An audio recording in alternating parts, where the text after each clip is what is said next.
এখান থেকে আস্তে আস্তে আরেক জায়গায় দেখি আমার এলাকার আরেকটি লোক এখানে কি যেন করছে।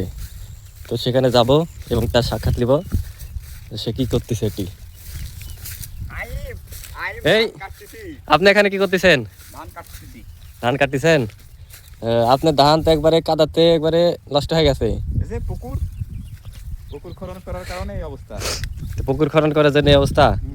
তো আপনি কি পুকুর এলাকাকে দোষ দিবেন, না যারা ভি দিছে পুকুরে তারে দোষ দিবেন? পুকুরওয়ালা ভিওয়ালা দুজনেরই দোষ। আচ্ছা আচ্ছা। তো আপনি না হলে এই ভি আর এখন তো আবার তো হচ্ছে না, আপনাকে কি পুকুর করতে দিয়ে দেবেন এই ভি নাকি? পুকুর হলেই দিয়ে দিব। কি জন্য পুকুর করতে দিবেন? আপনারটা যদি পুকুর করে তাহলে উপরে যেগুলো ভি আছে ওগুলো তো আবার দেখা যাচ্ছে এই আবাদ হবি না, ওগুলো দিয়ে দিবি। এর ভিতর কি করবি? মানুষ ধান করবি। তাহলে এখন যদি সব জাতি পুকুর হয়ে যায় তাহলে মানুষ ধান করবে কি দিয়ে আর খাবি কি? না খায় তো মারা যাবি তখন। যারা ধান করে এখানে দোষটি কার? আপনাদের ভিয়ালাল্লাহ দোষ? ভিয়ালার দোষ নাই। হ্যাঁ ভিয়ালার দোষ, পুরি দোষ। এই যে বিলে কাটতে দিছে, কাটতে দেওয়ার কারণে পানি বাড়াচ্ছে না, এই জন্যই অবস্থা। দেখুন ওখানে ওপাশে বরের ওপাশে হচ্ছে পুকুর। এখন ওপাশে পুকুর করছে এই জন্য এরা হচ্ছে এগুলা ভিয়া আল্লাহরা এই ধান করতে পারতেছে না। চারিদিকে দেখুন কাদা আর কাদা, এর মধ্যে কিছু ধান হচ্ছে না। এখন এই ভিয়ালা যদি পুকুর করতে দেয় তাহলে এই উপরে যেগুলো আছে যারা ধান করতেছে এরাও তো দেখা যাচ্ছে ধান করতে পারবি না, তখন ওগুলা ভিও দেখা যাচ্ছে পানিতে ডুবে যাবি, ধান হবি না। তাহলে ওরা যদি পুকুর করতে দেয় গোটা বিলিতে তখন হবি পুকুর, তখন মানুষ কি করে খাবি? যারা ধান করছে না খালি মাছই খায় থাকবি তখন, মাছ খেয়ে থাকবি, খালি মাছ। তাই বললেন? তাহলে আপনার বক্তব্য ধানের ভাত খাওয়া যাবি না। আচ্ছা ঠিক আছে। দেখুন আমার সাথে কথা বলতে বলতে সে চাচার অনেক তৃষ্ণা পেয়েছে, এই জন্য সে পানি খাচ্ছে। খান।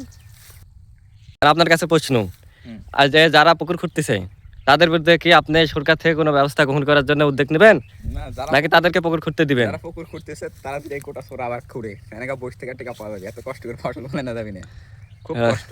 তাই এই কাদার ভিতর ধান কাটতেছি, কেউ আসতিস না কাটতে, কি কষ্ট করে ধান কাটতেছি আমি জানি। এখানে কটি টাকা কয় মন ধান হবে? ধান এভিয়ে 8 কাটা মাটির কি ধান আছে এগুলো? কোনো ধান হয়নি। না করতে তাহলে পরে এখানে প্রায় কাটা কেমন যেত, কিন্তু এখন ধানই নেই, খালি আউট কাটতেছি। তাহলে আপনার উচিত যে যারা পুকুর করতেছে তাদের বিরুদ্ধে অ্যাকশন নেওয়া। না কোনো অ্যাকশন নেই, আমি চাচ্ছি যে গোটা সোরা যেন পুকুর হয়ে যায়, তাহলে বসে থেকে টাকা 90,000 টাকা যদি বিঘা কাটে তাহলে বসে থেকে কত টাকা পাওয়া যাবে? 90,000 টাকা বিঘা এখন দিচ্ছে না, দিয়ে দেয় সর্বোচ্চ 30 থেকে 40,000 টাকা বিঘা দিবে। তাও পড়তে আছে। আপনার বক্তব্য এটাই নাকি? আচ্ছা ফসল ফলানো যাবে না, যাবে না।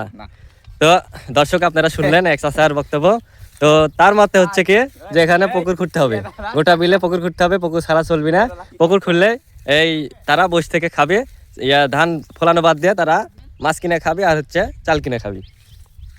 তো তাদের উদ্দেশ্যে বলতে চাই যদি সবাই যদি এমন করে তাহলে দেশে দেখা যাচ্ছে যে আমাদের ধান উৎপাদন কমে যাবে, আর আমরা হচ্ছে ধান চাল কিনে খাইতে পারবো না, তখন সবারই সমস্যা হবে।